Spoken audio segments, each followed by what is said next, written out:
And we're in. Good evening, everybody. Welcome to our chat. It's Wednesday, and we are doing our broadcast this evening with myself, Philippa Fabry. I'm an education consultant here in Gqeberha, and I'm joined tonight with my colleague Danny. We're chatting about writing this evening. We are covering all the bases in terms of your child's academic development. We've covered maths, we've covered reading, and tonight we're talking about getting thoughts down on paper. So we're going to be discussing penmanship and how the writing process develops in a child, starting from the very, very first time they grab a pencil or a crayon and they start doodling to when they are actually in the, I suppose, varsity, and they're having to write essays and long theses and things like that. But yeah, I think it's very important that we understand how the writing process develops so that we can support our children and provide those little exercises or those little interventions that might be necessary to get them writing in a way that is legible. I think at the end of the day, you've got to write so that somebody can read your work. So I'm going to start off with a picture of exactly what you would see in terms of what dysgraphia would look like. So tonight we're talking about dysgraphia, which is a writing barrier. It's all about trying to read writing that is possibly illegible, that might not be spelt correctly, that might not be in the right spaces. You can see, like I was saying to Danny earlier, you can write an essay about what's going on with that writing. If you can look at the letters, they're not formed correctly. You can see they haven't started in the right place. They don't see the lines. There's all kinds of slanting going on there. And I think that is sort of how we are going to start off this evening, is looking at that and understanding, all right, what can we do in order to rectify this issue? So without any further ado, I'm going to bring onto the so-called virtual stage my dear friend and colleague, Danny. Hi, Dan. Hi, Phil. Welcome again to join me this evening. It's so nice to share the stage with you because you have such a wealth of information and you are so knowledgeable. We could talk all day, the two of us together, and we've only got literally 45 minutes. So take a breath. Here we go. Right. So we're going to chat it through the stages of writing, and we're going to begin with the emergent stage. And this is the preschool stage where the children are now starting to understand that they can make something with a writing implement and a piece of paper. They're learning to write letters, they are learning to doodle, they are starting to draw, they are imitating, possibly copying what they see on a page. I forgot to welcome everybody and say where you are from. It's always good to know if people are watching as parents or as teachers, so please let us know where you're from. Say hi in the comments, make us feel warm here, although it's warm enough this evening. So yes, let's look at learning to write, the invented spellings that we see, them starting to understand which is the dominant hand, and the pencil grip. That is so important as well, is understanding the pencil grip. Hey, Dan? Absolutely. The pencil grip, if you have a look at how the child is holding, whether it's a crayon or a pen or a pencil, it actually doesn't matter. You know, some children will have the dagger grip. They look rather vicious with that, and then they also tend to press very hard. Other lefties often struggle with a pencil grip. But you have the dagger grip. I'm a lefty. Yeah. Hook arm. And I always have smudges here on the corner, on the side of my hand. That actually, if there are any teachers watching, that's something that I think is also important to remember, especially with the little people, and when they get their certificate, as some teachers will give them, to start writing in pen. It can become a little bit of an interesting, messy page, because as they're Yes. moving along, they just smudge that ink all over the show. But yes, pencil grip is vitally important. You know, it can't be too far down. Some children, you can just see the nib sticking out. Other children hold it too high, so they can't control it properly. So the correct pencil grip and the how hard they are pressing is that those all contribute to correct writing skills. And you know, we're not expecting children to be 100% perfect, because none of us are. But at the end of the day, we also have to understand that doctors who write scripts were taught to write properly from a young age. So what happens between when they're taught to write and when they start writing scripts is anyone's guess. But that the pencil grip is very important. Well, stick around. There's the last picture that I'm going to show at the end of this talk. Might explain why doctors write like they do. But anyway, moving on. Let's have a look at the next picture, where we're actually going to talk about the stages that develop in the emergent writer. So yeah, stage one is what we said. They're scribbling. They're just drawing very basic pictures. They're still establishing their dominant hand. Stage two, you can see they might copy some letters, but they don't really know what they're writing yet. They're just copying shapes. Stage three, they're using beginning sounds, so they can talk about their picture. They can say this is a tree, and they might write a T in the tree, and a R for rainbow, G for grass. Stage four, they think they're writing, so they'll be able to explain what they just wrote. He says, I play soccer. And he's trying to put those letters together to make words. And then the final stage, where they actually now are beginning to try to make sense. The words are a little bit more recognizable, and they're writing from left to right, and they understand about putting words underneath each other if they run out of space. So yeah, anything to add there, Dan? That is such a brilliant diagram, Phil, or little illustration, because I think that every parent can identify with the different stages that their child has or is moving through. That doesn't necessarily have to have been on a page either, because I'm sure some parents have found that on walls or carpets. Absolutely, with lovely bright green crayon. Yes, but that is your child's way of trying to, of course. So make sure that there is paper around, scrap paper, old books. It doesn't matter. Give them that opportunity, because once they've written on the wall and you've reprimanded them, they might be a little bit shy of trying again. Yes. So, and also we must be aware that a child might remain in that stage. So they might stay longer in stage 1 or 2, whereas they should be at already stage 5, but they stay in stage 1 and 2. They're delayed in terms of where they should actually be chronologically or progress-wise. So just to be aware of where is your child in terms of their emergent writing skills.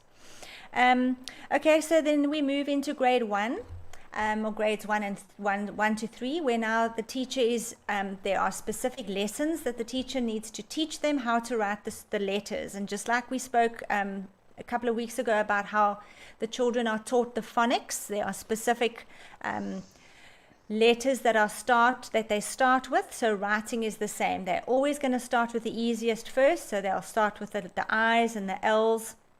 And then they'll move on to the different letters. So there is a method in teaching children how to write, and the patterns are important as well. They learn the different colors. They start to discover punctuation and capital letters. What we find is their written language is a lot simpler than their spoken language, so they can generally speak better than what they can write. But they also grow they develop very quickly. So once they understand that code, we spoke about again, reading being a code, it's the same as writing. The minute they are able to understand the different letters and how to form those letters and that the sounds make words, etc., all of a sudden they accelerate and that writing comes on in leaps and bounds. So we spoke, Danny, about the same as like a code. It's like transcribing a code when they start to write, eh? Yes, a fun thing that can be done with kids is let them make up their own alphabet. You know, give them the letters of the alphabet, write it down on a piece of paper, and let them draw any little image or picture underneath it. So for the letter A, they could have a circle. For the letter B, they could have a triangle. For C, they could have a triangle with a dot in the middle. So let them make up their own secret code and then write a letter with that secret code. And you then have to decipher what that message is that they're giving to you, because that gives them an indication, and it explains probably better than what we are able to explain to the children. You are using another way of telling mom something, or your brother or your sister. It's a secret code that the two of you use so that mom and dad can't read what you've written to each other. So that they are realizing that there are other ways of communicating other than speaking, because they're used to talking to one another. They will tell you what it is that they are wanting or needing or answering your questions verbally. So by them being able to understand that writing is a code, those are all little symbols that are put together to make words. If you encourage them to try and do something that's more exciting, they'll understand Turn it into a game. different way. Exactly. You know, Phil, you were saying earlier that they speak better than what they write. That is because their vocabulary is a lot broader than what they actually use. So they're receptive. What they are taking in, they know a lot more words than what they will actually use during any conversation. And one will find when they start putting that down into a little story that they've got to write or into sentences, they might know words that they would want to use, but they're too difficult to spell. So if they don't know how to spell it, they will use simpler words. And I think that I've seen a meme where they say a synonym is just a word that you use when you can't spell the one you actually wanted to use.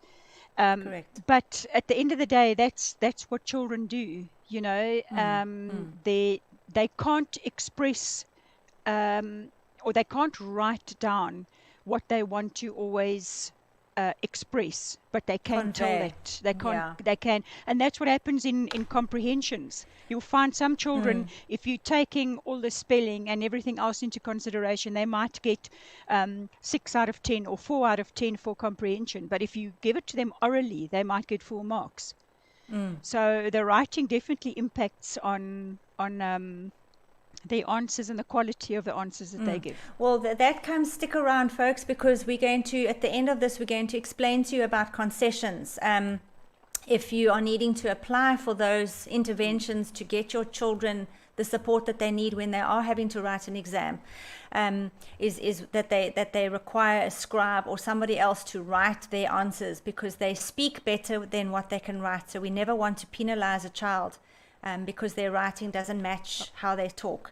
But let's move on. So grades 3 and 4, we talk about the sanding and polishing stage, where again they really are just what's the right word? They are honing in on those skills that they've learned. They also start learning cursive writing, and in terms of whether they are in a position to learn cursive writing, it's generally a milestone. I feel that children shouldn't all be forced to write cursive. Again, that's my own opinion coming from my remedial background. I don't think cursive should be forced upon every single child. If a child has got really severe writing challenges, I think cursive should be on the back burner until they've mastered print. But again, that's just my opinion. And then they also learn little dialogue. So they need to be able to write the different types so they have a friendly letter or a dialogue or a comic strip and things like that. So the different types of writing come come in there. And then grades 4 to 7 is also just carrying on grades 3 and 4. Really, it's really just now becoming automatic. So a child should be able to write automatically, not have to sit and think too long. How do I write that letter? It should be an automatic process. By then they've decided what hand is the dominant hand. By then hopefully their pencil grip is right. They're not pressing too hard on the paper, and they should be able to write with ease. But yeah, not all children, like I said, we don't all develop at the same pace. We don't all develop the same. And some children at that stage where it should become automatic are still possibly in the emergent writing stage or in the grades 1 to 3 stage. So yeah, Danny, we were talking about children sometimes being perfectionistic, that they really cannot move on. They're not happy with what they've written. And then there are all kinds of issues that come in there. Do you want to elaborate on that? Sure. Some children are, and we find this specifically with girls, but if there is a boy that is a perfectionist, he is often a lot worse than what girls would be, to the extreme, where they are so focused on neat handwriting that when they make study notes, it takes them so long to do that, that it defeats the purpose of actually making those study notes. They struggle to find the key words and the key concepts and phrases because they are writing down too much information. And because sometimes kids will write and it won't be neat enough, so they will erase and they will rewrite that. If they're using a pencil, the page may eventually look like a dog's breakfast because, they've erased so many times that it's made holes in the page. If it's older, teens, they start using correction fluid like Tipex, and there are so many of them on the market. And that also creates a problem because it is so time-consuming. Yeah. Absolutely. And I know there are many schools actually have a policy, no correction fluid is allowed. Because absolutely, especially with the little ones, because they will just spend the entire day rubbing out whatever it is that they are not happy with. So that is something, although you want the child to write neatly, it mustn't become an obsession because it is going to waste a lot of time. Yeah, and then there's the whole issue about they don't want to do a plan and then draft that and then correct that. They want to just do the one. They want to just do it once. They don't want to have to, they teach the kids how to plan what you want to say, then to do a rough draft, then to edit it, and only to hand it in to your teacher when you've actually written it out about 4 different times in 4 different ways. And I remember teaching, boys hate doing that. I'm not saying that they all do, but generally, just don't make me do it again. Just let me do it once and finished. No, absolutely. The thing is, it's important, especially for the older kids. When you get to matric, you need to know that you have how to plan an essay, because you're not just writing an essay for English. You could be writing it for any other subject. So you need to know that it has to have an introduction, a body, and a conclusion.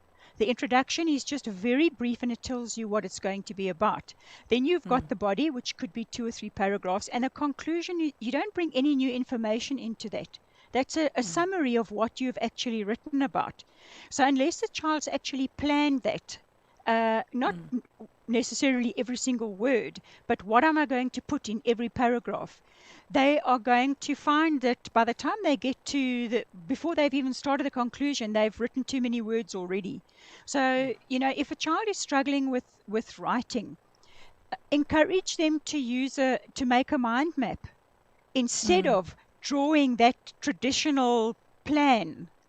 This is how I'm going to set it out. Draw a mind map, it's fine. And in each of the little bubbles that you have, maybe draw 5. 1 is the introduction, 5 is the conclusion. What am I going to put in the other 3? So that you're giving them alternative ways, because at the end of the day, once they leave basic education and they move into tertiary education, at whichever level, college, technicons, universities, they have to be able to make use of correct and accurate academic English and academic writing. And that correct. becomes problematic for many, many kids when they get to tertiary institutions. So the planning is very important. Luckily, we have the computer nowadays. So, it really, I wanted to call this talk From Quill to Keyboard, because literally that is the evolution of writing, where it started with literally a stick in sand, or paint on a cave. What is it? Caveman drawings and whatever. Now we are sitting with laptops and tablets and what have you. But Sure. I didn't want to do that, because keyboarding is a tool. So a keyboard is a tool. Absolutely. Is another writing implement, but they still need to go through the writing stages before they end up at a keyboard. I mean, who still writes these days? Honestly, we're all using keyboards. But I wanted to say, and I want to ask the viewers to put in the comments, what do you think? Do you think that WhatsApp and text messaging has negatively influenced the children's writing ability? Let's see. I want you to just pop in the comment either a thumbs up if you think it hasn't, thumbs up if you think no, don't do thumbs up. Say yes, it has negatively influenced children's writing ability, or no, I don't think it's influenced children's writing ability. So let's do a quick poll quickly. So just stick in the comments, yes, it has negatively influenced the writing of children, or no, it hasn't. We're talking about texting, WhatsApping, SMSing.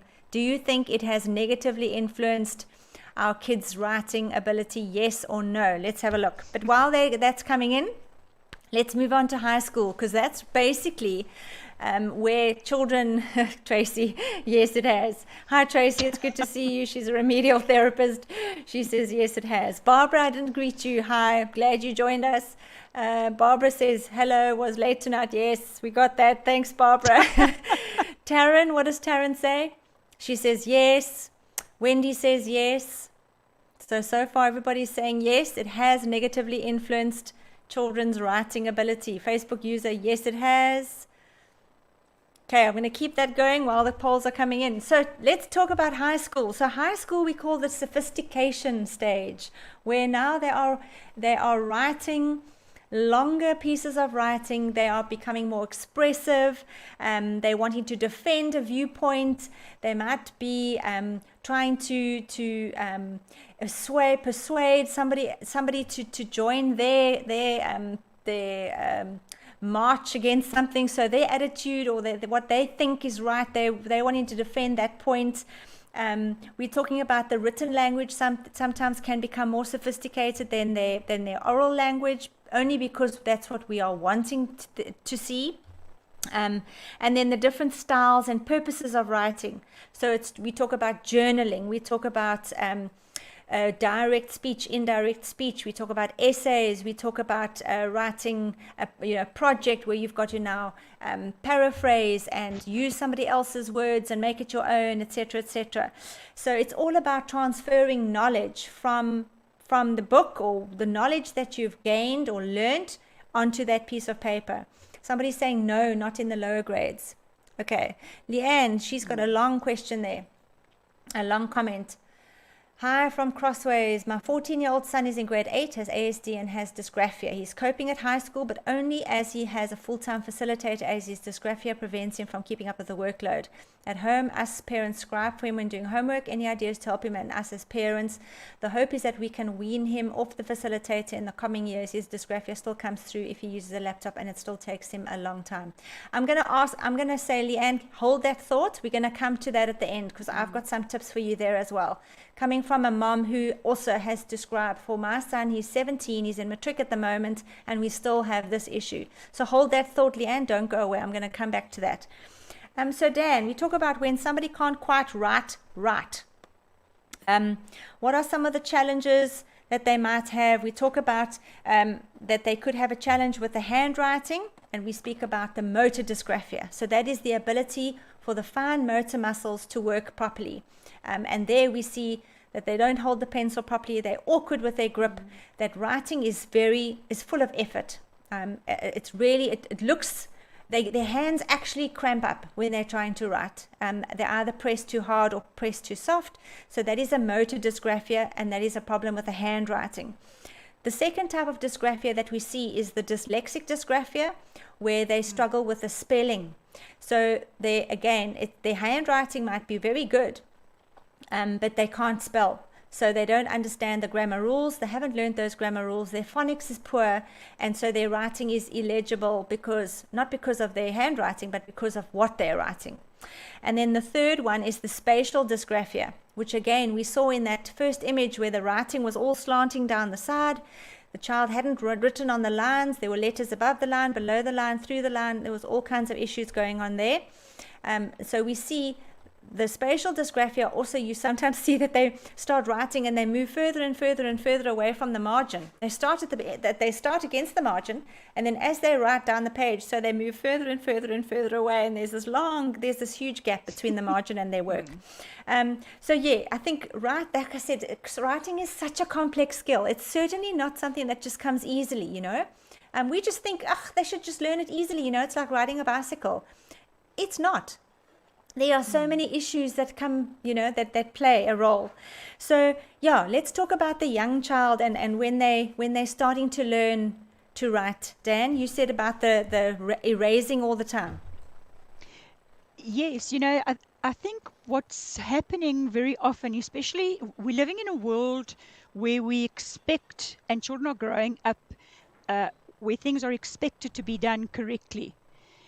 If it's not correct, because we're living in a disposable world, so if something doesn't work or it's old, we get rid of it and we replace it instead of trying to fix or repair. And with little kids, teachers constantly saying, touch the top of the line, touch the bottom of the line. And so the child gets used to doing that because they're hearing it all the time. It's being reinforced. The little person that is struggling with that pencil grip, maybe their fine motor skills haven't been developed properly yet. The teacher is the one that will be able to pick that up, and essentially the teacher is the one that's going to give the parents guidance, because parents don't know. The teacher, unless a parent does a little bit of investigation, they rely heavily on the teacher to give them that input. And I was very interested to see the comment that came through from the Facebook user regarding no, not the little ones, or not in the younger grades.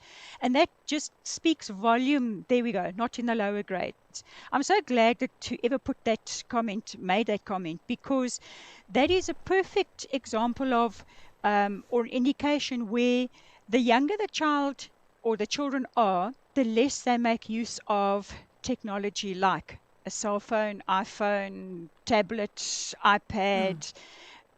And so they don't make use of the grammar and the spelling that we were chatting about, and it hasn't impacted on them so much. But the older they get, and in fact that would be a very good research project, how does that actually impact? Because when the kids get older, they start making more and more use of their phones. I mean, I shudder to think how many hours a day kids spend on their phone, because more and more schools are starting to let children use a tablet or an iPad or something to do work. So they're spending a lot of their time actually using a device. So from the lower grades, where they don't really make too much use of that, maybe they have a computer lesson or something like that during the week. Sure. To the higher grades, and then to high school level, where they are using it all the time, it also has an impact on their eyesight. And speaking about eyesight, when a child is struggling to write, it might well be that they actually cannot see what they're copying from the board. So that is something else that one needs to take into consideration. Check the eyesight. Definitely. And that is not just for little people, moms and dads and whoever is watching. There are high school kids and even people in tertiary education and people working that are struggling and they don't realize that it's because of their eyesight.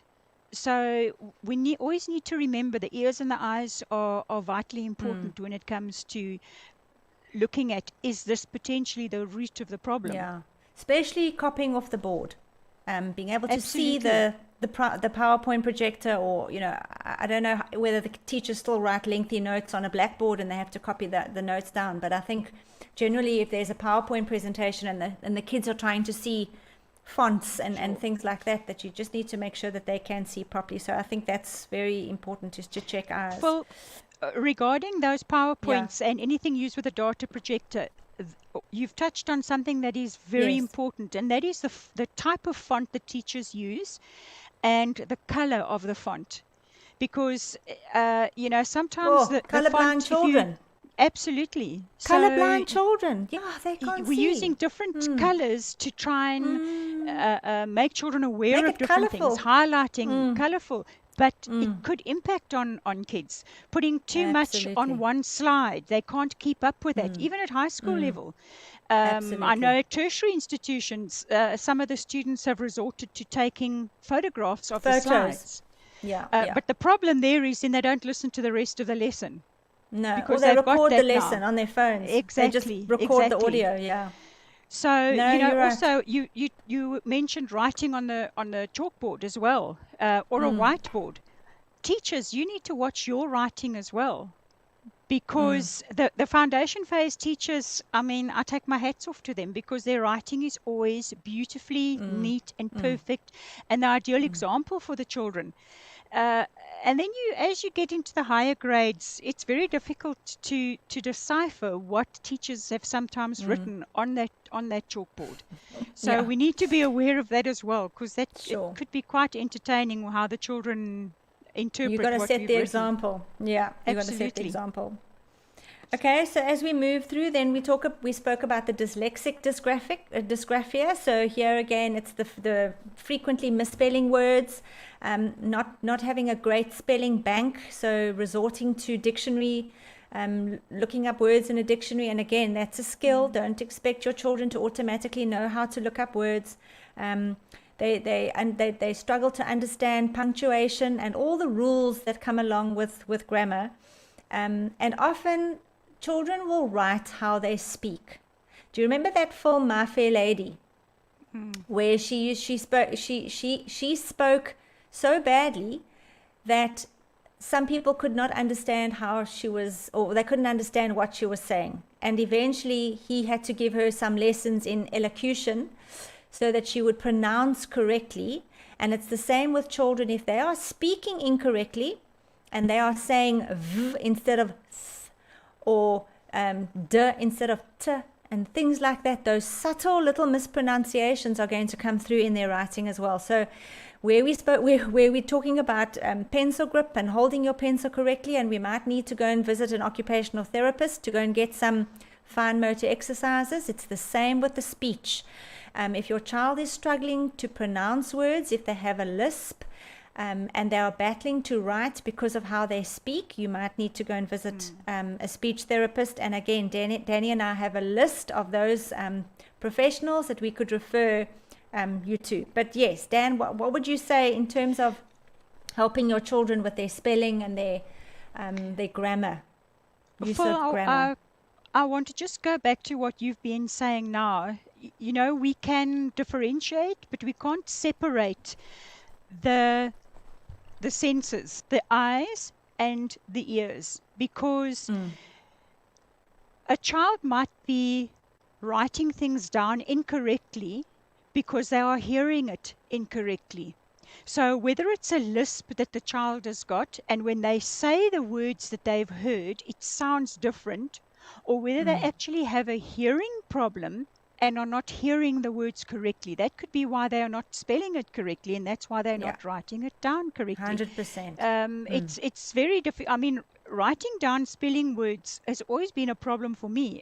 If you say to me, or not writing, spelling verbally, if you ask me how to spell a word, I would normally look for a pen and a piece of paper and scribble it down first.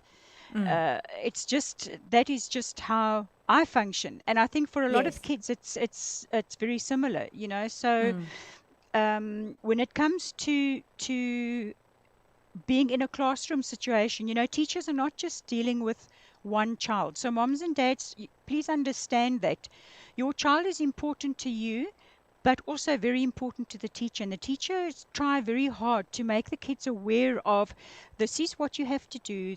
This is the grammar rules, and these are the spelling rules. This is what happens when you're using plurals. It's not easy. Grammar rules are not easy. Punctuation is not easy. There was a meme that I'd seen earlier on. I love cooking my pets and family, with no punctuation.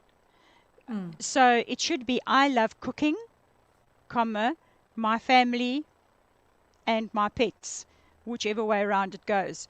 So the Yes. children need to, even if you use silly things like that in class, to explain to the children, this is why We punctuation is need commas. important. Yes. Exactly. Yes. We need to, Yes. it's a sentence, the little ones will tell you very quickly, a sentence starts with a capital letter and it ends with a full stop. Gradually they'll move on to, it could end with a question mark or an exclamation mark, but those Exclamation are mark. all Yep. the Yep. punctuation marks that they gradually introduce to, as they move into the higher grades. Yep. Yep. Phil, I know we're going to get onto the higher grades, the high school in a little while, but this happens with the younger children as well, especially if they know they may not erase. Because I know some teachers say to them, boys and girls, don't rub out. Don't erase anything, just write it as it is. What I've always said, especially to high school kids, I don't want to see tar roads. So if you've made a mistake, don't take your pen and go and use half the pen scratching that out. All you need is a ruler and just one line through it, One and you line. rewrite the word next to it. Absolutely. I think there are few things worse for a teacher to receive than a page that's got lots of very thick scratching out all over, especially when you're marking that at 12:30 in the morning or 11 o'clock at night, so to teach the kids to try and be as neat as possible. They don't have to be perfect, but to try their very best to be neat is important, and that is part of it. Also, moms and dads, you don't run after your kids, but please, even if they're at high school, make sure that they've got a pen that's actually working properly. Sometimes the pen smudges and it makes a huge mess all over the child's book. Who wants to learn from a book that looks like that in the first place? So just because they're older and they're in their teens doesn't mean they don't need you. In fact, they probably need you a little bit more. I mean, Phil, you were saying earlier on, you gave a prime example of our teens need us, and we tend to sort of neglect them a little bit, And going into the teens, so we talk about in high school now, where we expect this good quality product, whereas if a child struggles to write and think and remember and write all in one flowing process, that working memory is so important. Those executive function skills come in there. And sometimes kids can't write and think at the same time. So they take such a long time because it doesn't come automatically. So they use up all their time. They often don't finish an exam because they've taken such a long time to either get going because they struggle to think, how do I start? They don't know where to, sometimes they don't even know where to start on a piece of paper. They see this blank piece of paper and it gives them such an anxiety attack because now they need to fill this piece of paper. What am I going to fill this piece of paper with? Oh my word. So in terms of being able to monitor the quality of their work, Dan, you said now just to be able to cross it out once and not scribble all over it. What other tips would you say? I mean, as a parent, very seldom do the kids come in high school to say, Mom, look at my work. What do you think of my work? Or Mom, won't you read this essay and give me your opinion? But that is so important because before the child hands it to the teacher, they've got nobody to run it by first. And we're not saying parents do the homework for the child. We're just saying maybe just be involved in that final draft and look at it, in a positive, give some positive feedback. For I think it's just human nature that the older we get, the more bad habits we develop. My folks always used to tell me, we pick up other children's bad habits rather than their good habits. And when it gets to, the teens, they love to slouch generally. So when you go into your kid's bedroom, if they're doing homework or into the study, wherever they are working, just correct their posture. You don't have to treat them like a 5-year-old, but just explain to them that in front of the computer. Exactly. Sit up straight. Yeah. Shoulders back. Because otherwise once you get a prick in your neck. If you're sitting up straight, that's it. You're sitting up straight. the posture immediately will help you with your handwriting, because if you're writing like this, you can't control the pen or the pencil properly. But if you're sitting up straight, you can control the pencil. You take your other hand that you're not writing with, and you control the book. You support the book or the page or whatever it is, because often teens hang over like this and they write with one hand and the book slides all over the show. No, just a small thing. It sounds like a small thing, but it actually makes a big difference to the way in which they're going to have to present their work. And we've mentioned this previously in terms of planning. For high school kids, it's very important that they have a look at how much time have I got. Phil, you were talking about this a little couple of minutes ago. How much time have I got? How many questions have I got? Okay, so my exam is an hour long. I have got to answer 10 questions. Some of them are worth more. So there's a lot of processing that the child has got to do before they even start. Yeah, that's the executive children, function again. absolutely. Because most of them will take that exam paper and they will start straight away. They won't read through it. They'll look at it, they'll start with the first question, and they'll just motor through it to get it finished. So it's important that they have a look at how many questions are there and how much time do I have. Because when they get to matric level, grade 11, grade 12, and tertiary institutions, so many of them get caught out, especially in their first year, where they are writing frantically and they're taking their time, and then they get told, ladies and gentlemen, you have half an hour left, and they've got to answer 4 questions, and they're only finishing question number 2. So that planning bring up is that vital. third picture there. Yeah, bring up that third picture there. There we go. Yes, that's exactly what happens. You see? So as they start the exam, their writing is great, and as they're getting the middle of the way through the exam, it gets a little bit more untidy because they're struggling to finish, and then at the end of the exam they're not able to read what they've written, and that's where my humor was coming in with the doctor's handwriting, and that's why I think the doctor's handwriting looks like that heart rate monitor at the bottom there, because they're writing scripts all day long, and they are so pressed for time. They're in such a hurry to get the next patient in. Phil, I think also if moms and dads, it's not easy to sit down and speak to your teens. And I know it sounds like I'm focusing only on high school kids, but it's really, really important for them. I don't want us to, or parents to feel that we neglect and we focus on the little ones only. But to make your child aware of why it's important to write relatively, doesn't even have to be neat, it has to be legible, because I think there's a difference between the two. That it overlaps, but there is a difference between the two. It could be the difference between passing and failing. It could be the difference between getting a distinction and not getting a distinction. Yeah. When kids write, discourage them, please, from putting fancy tails and all kinds of things on their writing. Just keep it basic, very, very basic. I don't know why, I don't know where it came in, where especially teenagers, they put a dot, a circle on the top of an I or a J instead of just a dot. So sometimes that circle is so big, you're not sure, have they inserted an O into the word? Is it part of it? Is it a zero what is it? So just stick to the absolutely, because keep the fancy writing for when you write your journal, your dear diary entry.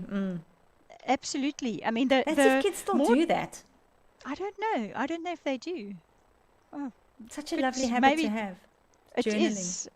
Just to I wonder if kids still do that. Do any of you that are watching, do you still journal? Say yes or no in the comments. Somebody who was on here earlier on, Wendy, she journals. And I know she does that on a regular basis. So yes, there we go. There's a comment at the bottom there. Zukiswa, go down to the bottom. Zukiswa is watching with her 8-year-old Lingomso. I am so thrilled that you've got your child watching with you, Zukiswa. Well done. Well done. I hope you're learning something. I hope you're learning how important writing is. We're getting to the end and we've probably got time for a couple of questions. So yeah, okay, let's go back to Leanne. All right, so Leanne, go back there. I can't read so fast. Okay, so his dysgraphia still comes through. Any ideas to help him as parents, using a scribe?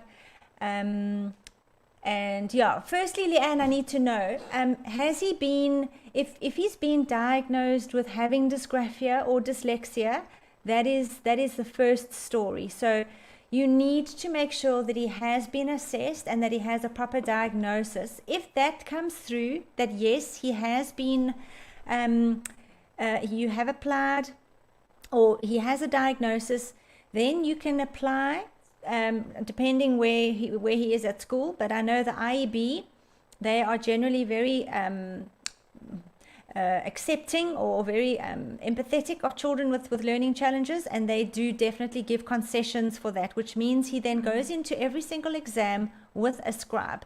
So he is then able to talk his way through his exam. The other kind of concession that he can have is a reader. But a scribe is probably what he's going to need. If you are scribing now for him already, that means he needs that concession. So concessions are all about leveling the playing field. It's not about giving a child an advantage over another.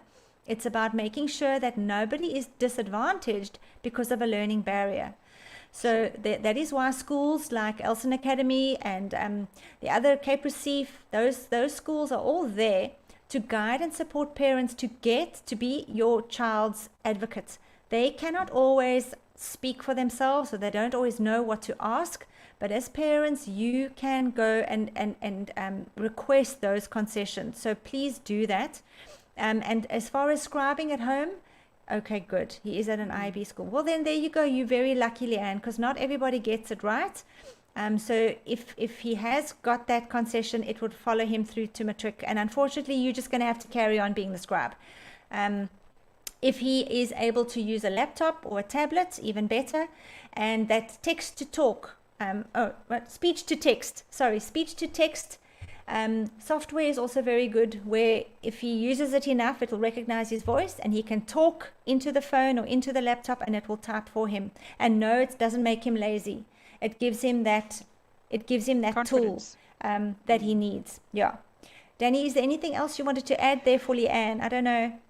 I just wanted to say to Leanne that it's very important that all those structures are put into place now already, because he's already in grade 8. So grade 8. They need to make absolutely sure that they have that concession in writing. It's all formal, it's all gone through the correct channels, so that he can have the advantage, or not advantage, he can benefit from having that scribe and a reader if necessary for the exam purposes. Because we mentioned 2 weeks ago that one cannot wait until grade 11 or grade 12, then it's too late.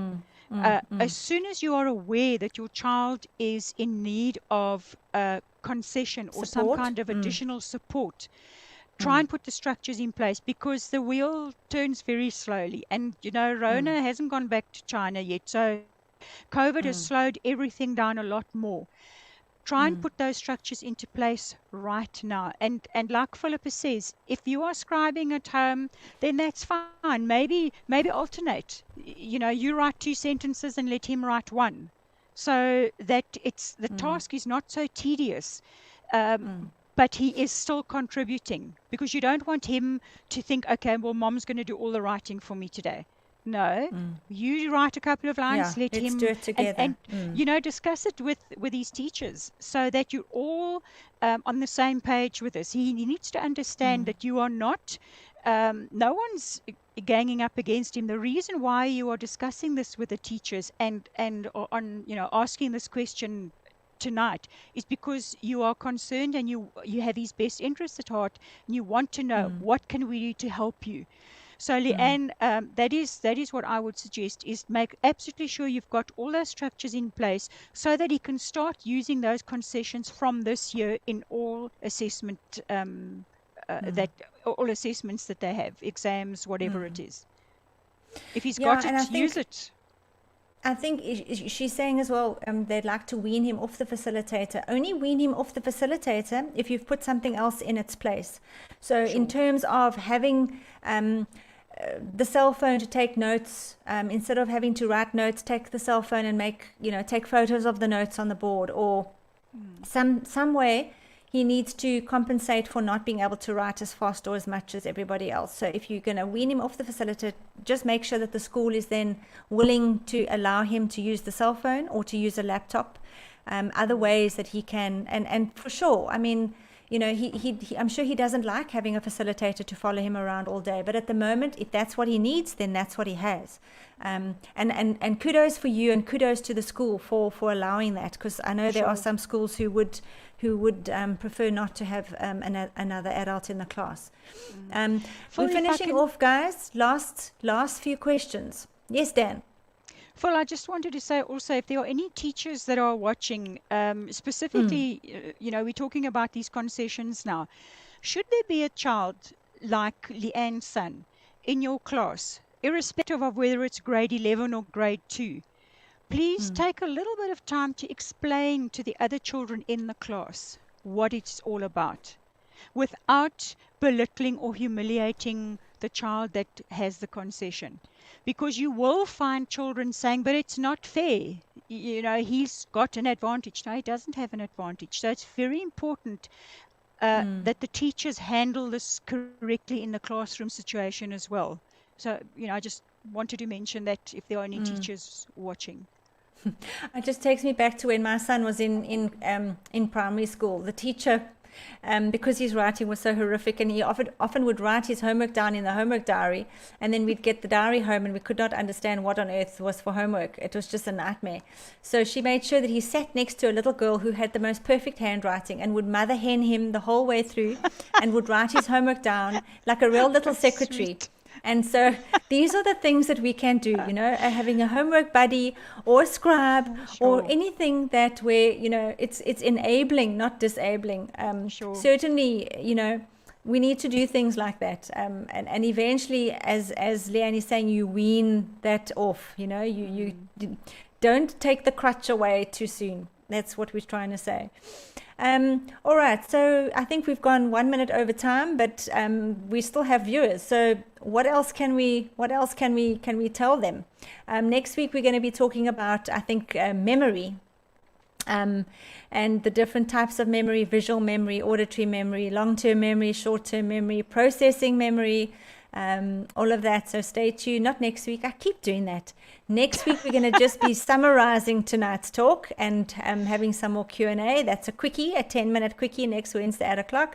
The following Wednesday we'll be talking about memory and how to improve your memory and your child's memory. We're all needing to have help with our memory as we hit the 40s and 50s, don't we? Careful then, Thanks so much, Danny.